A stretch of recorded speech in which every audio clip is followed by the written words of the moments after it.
a rich billionaire's daughter mocked a poor black janitor. But when he touched that piano, the whole world fell at his feet. Marcus Thompson wiped his hands on the coarse cloth tucked into his belt as he stood by the polished marble floors of Whitman Enterprises headquarters. He had worked here as a janitor for 8 long years, his presence blending into the background just like the muted color of his uniform. Every morning before dawn, he mopped the floors of the busy lobby, cleaned the spotless glass doors, and emptied trash cans filled with expensive coffee cups and boardroom leftovers.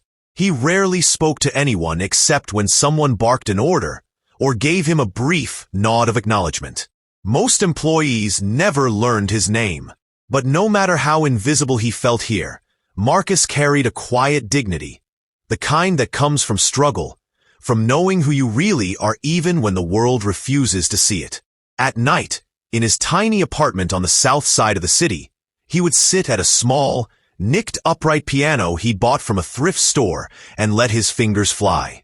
His hands would move with a freedom that felt like breathing, and the worn keys would answer him with melodies that held stories of pain and hope, of lost histories and future dreams. One rainy Thursday afternoon, the Whitman building buzzed with excitement. Charles Whitman, the company's powerful and often arrogant CEO, had arrived early that day with his daughter Sophie. She was a beautiful, confident young woman, poised with that effortless grace only the truly wealthy seem to possess. She walked through the lobby like she owned the air around her. Her father was throwing a private reception later that day for shareholders and executives, and someone had ordered a grand piano to be delivered into the lobby for entertainment. The piano shimmered black and glossy like a mirror, a stark contrast to the janitor's faded uniform. Marcus glanced at it as he passed, feeling that familiar ache in his chest. He hadn't played a piano that magnificent in years, maybe ever. Its presence in the room felt almost sacred to him, though to everyone else, it was just a decoration for a fancy party. In the late afternoon, the executives began trickling in. Laughter echoed through the marble hall like a shallow performance. Sophie Whitman stood near the piano, her expression half bored, half amused, surrounded by a circle of admirers who tried to impress her with stories about expensive vacations and business deals. She mentioned casually that she used to play piano as a child, though she had lost interest. One of the men joked, "This thing is just here for show. Nobody in this building can even play it properly." Sophie smirked and added, "Well, unless some hidden genius walks in and woos me with a masterpiece. Maybe then I'd marry him." She laughed, clearly mocking the idea. Her father chuckled loudly, and the group joined in as if she had delivered a grand punchline. The laughter stung Marcus as he swept near one of the columns. He wasn't angry at the joke itself, but at the casual cruelty of it. That blind arrogance, the way people like them never imagined true talent could come from someone like him. Marcus kept his head low, trying to move past the group unnoticed, but Sophie caught a glimpse of him and said with a smirk, "Hey, Marcus, right? You play piano too?" The crowd turned, looking at him like he was an odd amusement. Marcus paused, uncomfortable, wishing he could disappear. He nodded slowly and said, "A little, ma'am." Sophie raised an eyebrow and crossed her arms. "A little? Why don't you give it a try then? If you can play something impressive, I'll marry you right here," she said mockingly, prompting a round of laughter. Even Charles Whitman's booming laugh echoed through the halls like a stamp of condescension. Marcus forced a polite smile and said quietly, "That won't be necessary, miss. I'm just here doing my job." But Sophie wouldn't let it go. "Come on, everyone. Let's hear our janitor play," she sang out loudly, as if she was announcing a circus act. Marcus felt his face grow hot. Some of the executives pulled out their phones, ready to record what they expected to be a humiliating performance. For a moment, Marcus felt torn. Part of him wanted to walk away, to refuse to be mocked. But another part, the part that knew his worth, the part that had spent all those midnight hours pouring his soul into music, that part wouldn't let this moment pass. He sighed, set the mop against the wall, and slowly walked toward the grand piano. The room quieted, a mixture of amusement and condescending anticipation. Sophie leaned against a column with a smug smile, clearly convinced this would be a short-lived moment of embarrassment. Marcus sat on the sleek piano bench, running his fingers gently along the keys as though greeting an old friend. For a second, he closed his eyes, and the world around him faded. His breath slowed. Then he began to play. The first notes floated through the air like a gentle confession. Soft, tender, almost hesitant, the melody expressed something deep and ancient. His fingers glided with effortless precision, each chord echoing with feeling. The executives exchanged glances, their smirks slowly fading. Marcus's playing grew more confident, each movement telling a story of pain and triumph, of sorrow and beauty. The lobby transformed. The laughter died. Sophie's smile froze, confusion flickering in her eyes as she listened. The camera phones that were raised to mock him remained frozen in midair, capturing something entirely different than expected. The music swelled with emotion that words could never carry. Marcus poured his soul into every note, remembering his mother singing hymns in their small church when he was a child, remembering the nights he practiced while his neighbors fought in the hallway, remembering every moment he felt unseen. The piano responded like a living thing, vibrating with truth. When Marcus finished, the last note hung in the air, trembling like a fragile promise.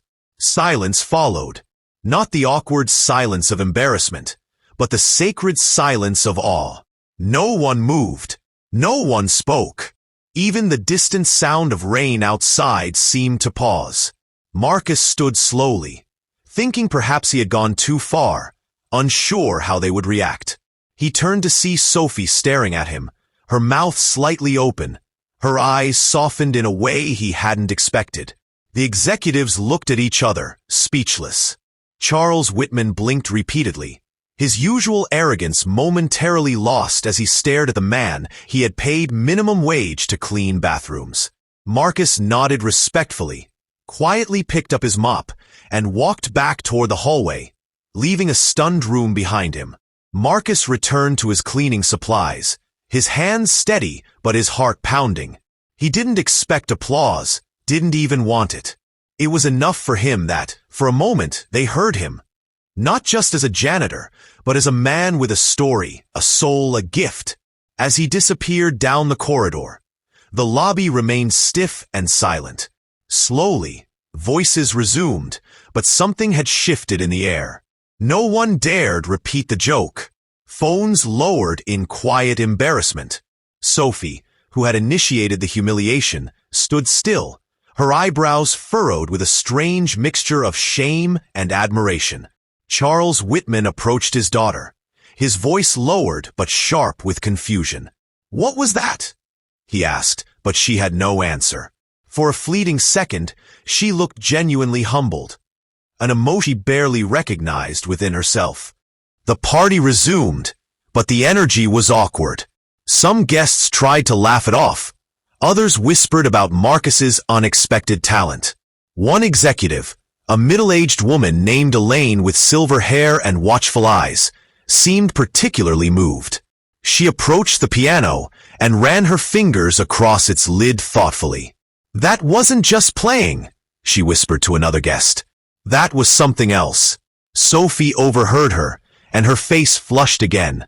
This time not with pride, but with something more uncomfortable, self-awareness. She excused herself quietly and walked toward the garden terrace to breathe.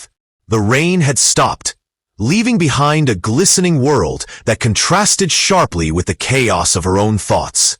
She didn't want to admit it, but Marcus's music had stirred something inside her that years of privilege had numbed. Meanwhile, Marcus had retreated to a back storage closet where he kept his personal belongings. He leaned against a shelf, exhaling slowly, closing his eyes as the echo of the piano still resonated through his bones. He remembered his late grandfather's words. "They can take away your job, your money, even your name, but they can't take away what God put in your hands. Play like it matters, son, because it does. Marcus smiled softly to himself.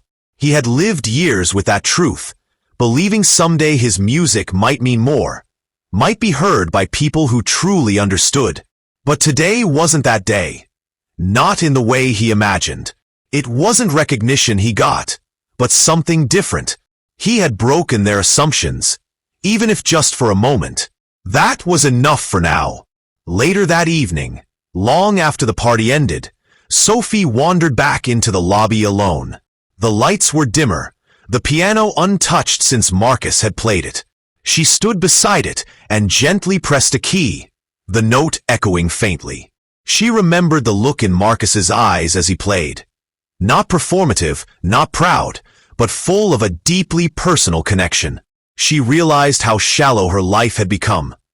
How she had mocked a man who possessed more soul and excellence than most of the men she'd ever dated. Men who only ever offered material success or false compliments. She sat on the bench and let out a long breath. She wasn't sure if it was guilt or awakening, but for the first time in a long time, she wanted to apologize to someone. Not out of politeness, but out of genuine remorse.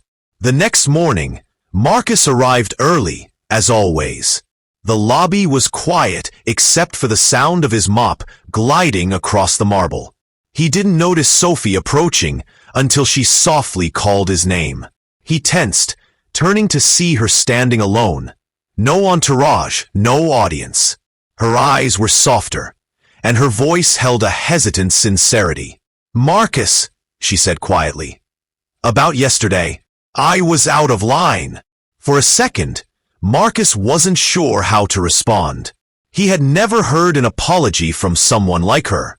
"You don't have to say anything," she continued, her voice steady but emotional. "I just needed to tell you that I'm sorry."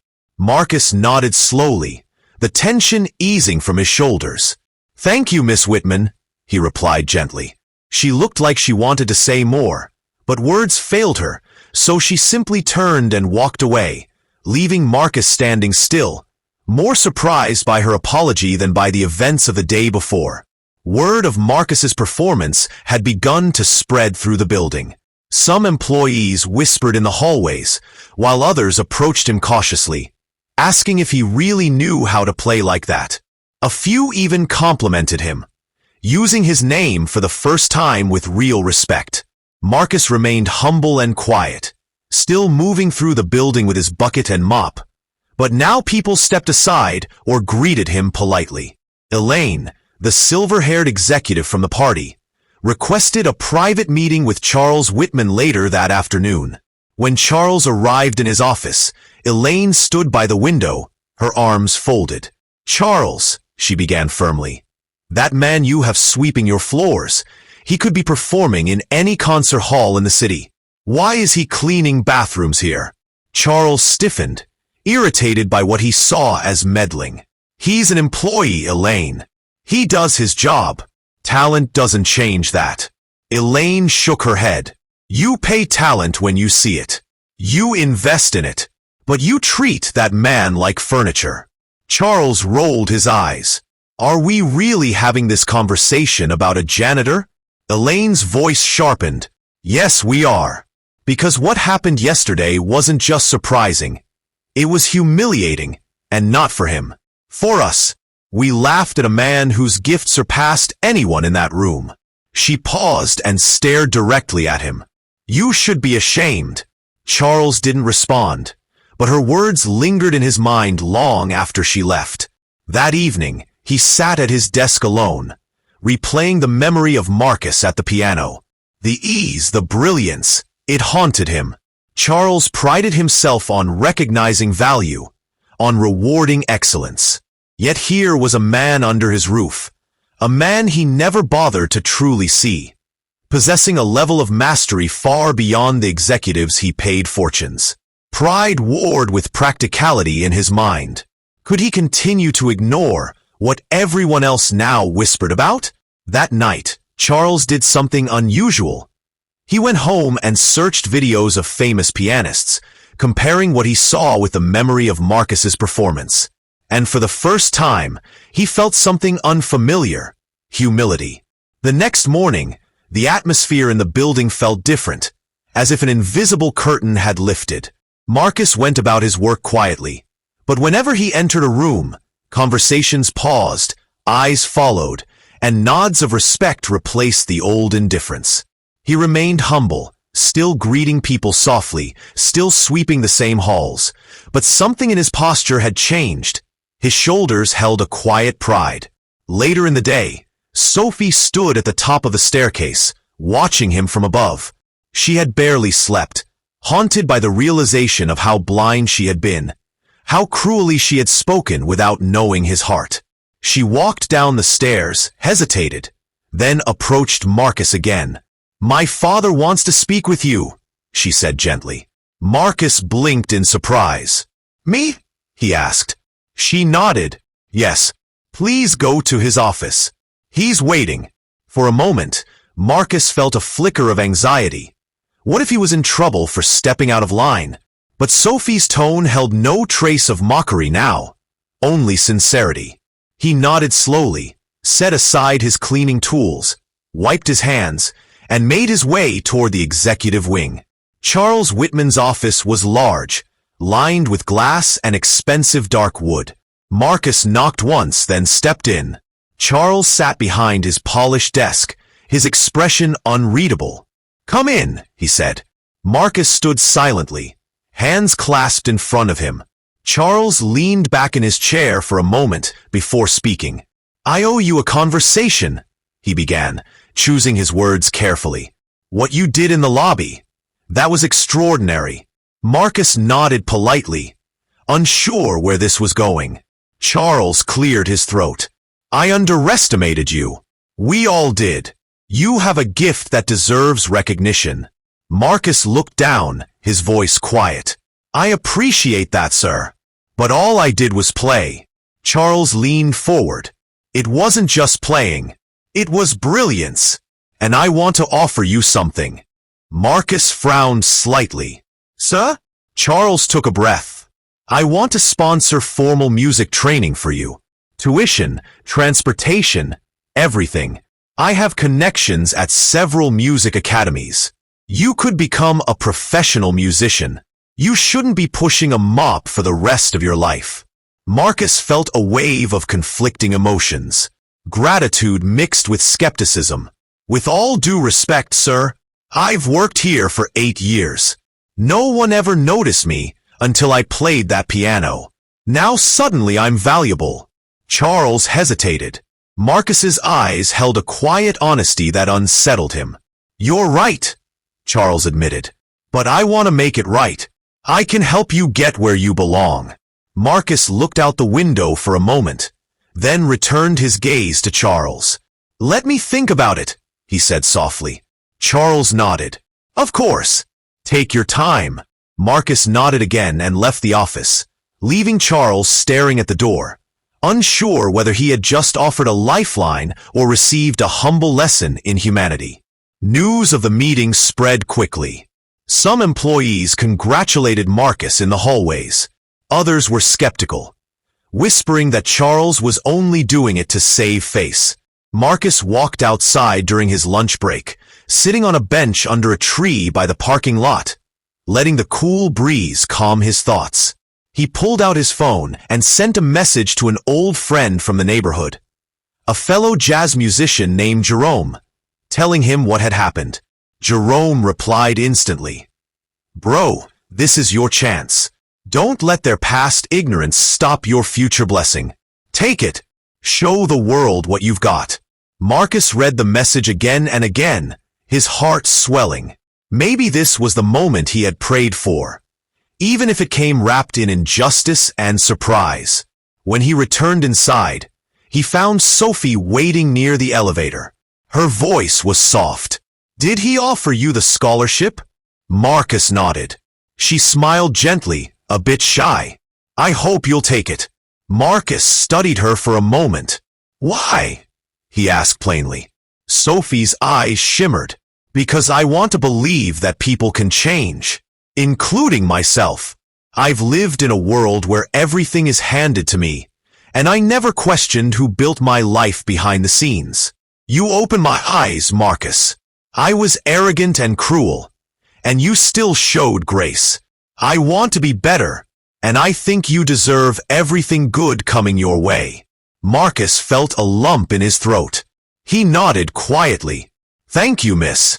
She extended her hand. My name is Sophie, she said, smiling softly. Marcus shook her hand with gentle dignity. Marcus, he said simply. For the first time, she said his name not as a mocking joke, but as an equal. That moment, small and quiet, felt like a bridge between two very different worlds. That evening, Marcus went home and sat at his old piano. He played the same melody he had played in the lobby, but slower, letting each note linger. Tears formed in his eyes as he thought about his mother, who used to tell him, God sees you even when the world doesn't. He whispered her words under his breath. Maybe they're starting to see. The next day, he returned to Charles's office. Charles looked up, hopeful. Marcus took a deep breath. I'll accept your offer, he said calmly. But on one condition. I want to keep working here until my music education starts. And I want my co-workers to know I'm the same man. I don't want this to be charity. I want this to be respect. Charles nodded slowly, impressed by the strength of Marcus's character. Agreed, he said. Weeks passed, and Marcus continued cleaning the floors with the same quiet precision as always. But now, when co-workers greeted him, they did so with real warmth. Elaine stopped him one morning to tell him she had spoken to a friend at the city's premier music conservatory and had arranged for him to audition. Marcus thanked her sincerely. Sophie, who used to float above everyone, now made time to ask how his day was, sometimes even sitting with him in the staff break room, listening as he talked about music and community. The first time she sat beside him on that worn-out bench with a cup of coffee, the staff watched in disbelief. But it became a symbol of something changing in the building, a slow unraveling of old walls. Marcus's audition day arrived. He had taken the day off work, dressed in a simple suit he borrowed from a neighbor. Sophie sent him a message wishing him good luck. Charles arranged for a car to take him to the conservatory, and though Marcus at first hesitated to accept the ride, he finally did. It wasn't charity now. It was support. When he stepped into the grand hall of the conservatory, nerves fluttered in his chest, but he remembered every moment that brought him here. He sat at the piano before a panel of seasoned musicians and began to play. This time his melody was not born of pain, but of hope, still deep, still rich with struggle, but now woven with possibility. When he finished, the panel was silent for a moment. Then one of them stood and applauded quietly, moved beyond words. Later that day, he received an email confirming his acceptance with a full scholarship. He sat in stunned silence in the lobby of Whitman Enterprises where it all began, holding the letter in his trembling hands. Employees gathered when they saw his expression, and cheers broke out. Charles stepped out of his office, pride on his face. Even the security guard, who had barely spoken more than a few words to Marcus in years, walked over and patted him on the back. Sophie arrived moments later, breathless, as if she had been running. You did it, Marcus, she said with tears in her eyes. He smiled, a smile full of strength. We all did, he said quietly. A small celebration was hosted in the very lobby where the mockery had once echoed. The piano stood there again, and this time Marcus chose to play not because anyone dared him to prove himself, but because he wanted to offer joy. As his fingers danced across the keys, the room filled with warmth, acceptance, and a kind of reverence that none of them would ever forget. Charles stood near the back, humbled as he watched the transformation of a man he had once overlooked. Elaine snapped a photo, not for social media, but to keep as a reminder of what dignity looks like. In the final weeks before Marcus transitioned to his new life, he walked through the building saying farewell to faces that had once ignored him, but now shook his hand with genuine respect. On his last day, Whitman Enterprises gathered again in the lobby. Charles stepped forward and surprised everyone by presenting Marcus with a plaque in honor of Marcus Thompson, whose music reminded us all of our humanity. Marcus accepted it with grace and addressed the room briefly. "Thank you for seeing me," he said softly. "I hope you keep seeing others the same way." As he left the building, the sun shone brightly, and he felt something he hadn't felt in years: freedom. The scholarship, the recognition, the respect. It was all overwhelming, but none of it defined him more than the realization that he had changed something in them. Not just his own life, but their hearts. Sophie walked him to the door. "Promise me one thing," she said with a smile. "When you're performing on a big stage someday, invite me to hear you play." Marcus grinned. "Front row," he said. She hugged him gently. "Take care, Marcus." He nodded. "You too, Sophie." And with that, he stepped out into the street. He didn't look back in regret, only forward. Months later, Marcus performed his first public recital at the conservatory. The hall was packed with people from all over the city. In the front row sat Sophie, Charles, Elaine, and several employees from the company.